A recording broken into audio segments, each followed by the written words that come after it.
Hey Bronce, I just wanted to make a quick video for you. Sorry about the way I'm dressed, but it's late and I've been battling a head cold. So I'm going to keep it short. And the first thing I'd like you to think about is how you're going to hold the guitar. I understand you have an acoustic. You will find that your left hand is much more able to play, much more opened up with greater facility. If you can get the headstock of the guitar up toward the ceiling a little bit somehow. So, a lot of rock guitarists, people playing folk guitar, rock guitar, just put it on the right leg and go to work. That's fine. I do find this pretty limiting for your left hand. It's pretty nice for your right hand because the guitar can sit mostly by itself like that without you touching it. But if possible, think about maybe putting the guitar on the left leg, like Spanish style, or classical style, or flamenco style. It greatly assists in your left hand facility. And it's pretty easy to see the neck as you're playing as well. Your face is pretty close to the fretboard. Or, if it's got to be on the right leg, you might put it on a strap. A guitar strap would connect here, around, and connect right here. Or you might consider using a footstool under the right leg and elevating the right leg a little bit. But then you end up hunching your back over, so that can hurt. And I see many players cross their right leg over their left. So that way you can sit back in your chair, have a fair amount of back support. The head is angled slightly toward the ceiling. And you're able to play without any issues at all. So this right leg crossed over the left is not uncommon, for someone to play that way. But I think by far anyone with better left hand facility I've seen has had it like this. So for camera angle, I'm going to put it right leg over left. Excuse me. So I'm looking at page 14 of the Oaks book and seeing that we're starting by introducing the fifth position before anything else, because this is the most common place to play guitar. So it's pretty true. You can experience a good couple of octaves through fifth position extensions like, I don't know.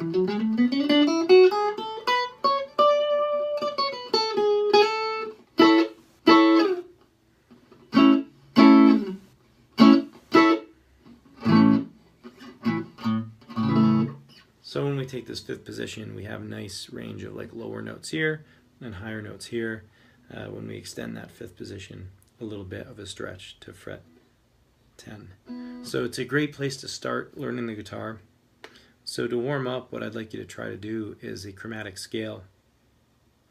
I'm going to show you how to go up one scale and down the next. Okay, so since the book starts you in fifth position, I thought this would be a nice place to start a fifth position, key of A, chromatic scale. Your picking hand, making sure that you're holding the pick on the side of your first finger, not like a potato chip, but on the side of your first finger with the pick pointed toward the guitar's body.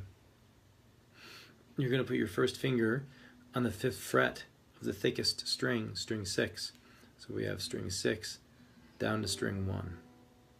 So you're going to put your first finger on the thickest string, string 6 at the 5th fret. That's an A note. And you're just going to then put the middle finger without removing the first. Don't remove it. Put the middle finger on the 6th fret of the same string. Play it. Then the ring finger on the 7th fret of the same string. Play that.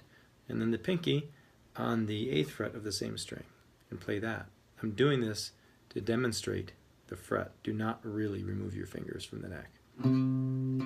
So you have what looks like.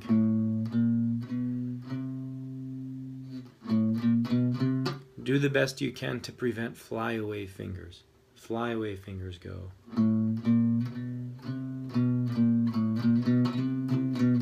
And they are very pesky and they can take several months to correct if you don't catch it soon.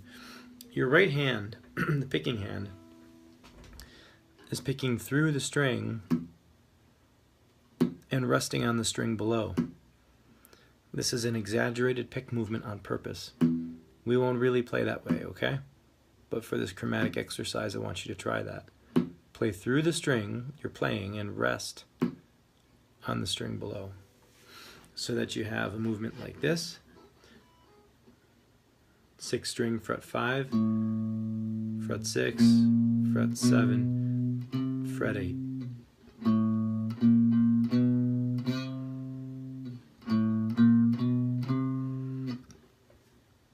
That's position playing, okay?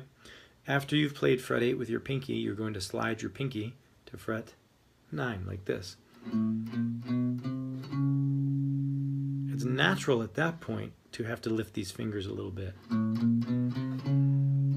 So you have 5, 6, 7, 8, 9. Fingering, you have 1, 2, 3, 4, 4. Next string is the same. String 5, 5th fret.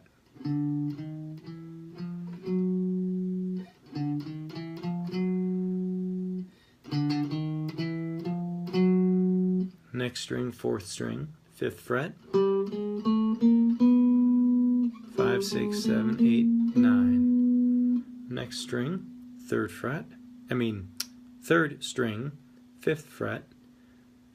You're going to play only 5, 6, 7, 8.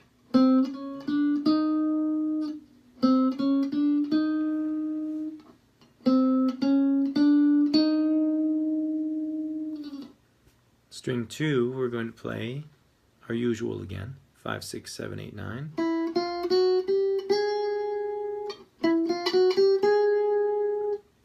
And string 1, 5, 6, 7, 8, 9.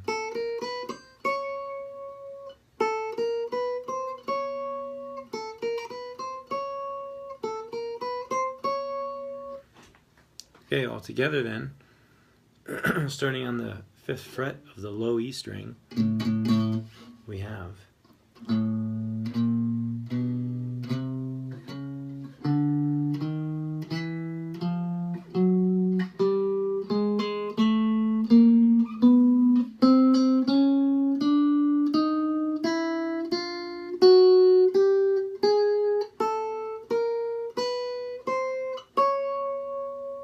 that was up one scale.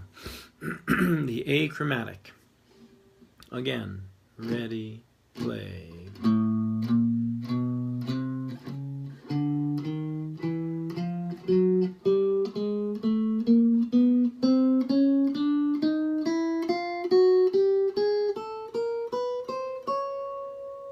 And if that's all you get done by the time we meet, that's all you get done, and that's perfectly fine.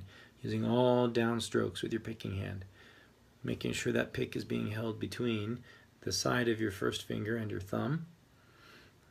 Not a pinch like that, but between the side of your first finger and your thumb. And that your picking movement is coming from the wrist. It's very important. Your thumb of the left hand is behind the neck. It's not the baseball bat. It's behind the neck, okay? And just making sure that when it's time, your thumb can move ever so slightly. But when I'm just looking down at my hand's got a nice C shape. My fingers have a shape like a letter C that comes around to my thumb, which is behind the neck. Let's play through this together. 1, 2, 3, 4.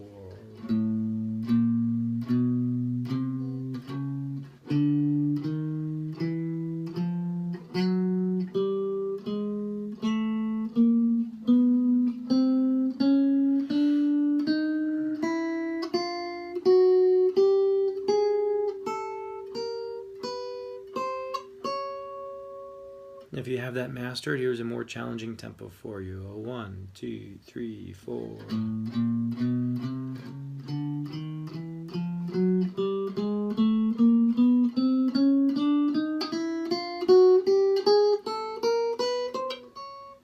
And if you get that mastered, here's a bit more challenging tempo. 1, 2, 1, 2, 3, 4.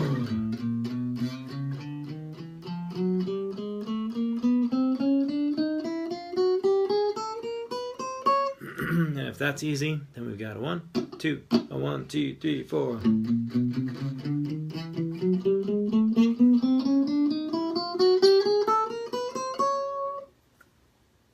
Beyond that speed, you're going to really want to alternate pick. So we're not doing that yet, but here's what it would sound like alternate picking. A 1, 2, a 1, 2, 3, 4.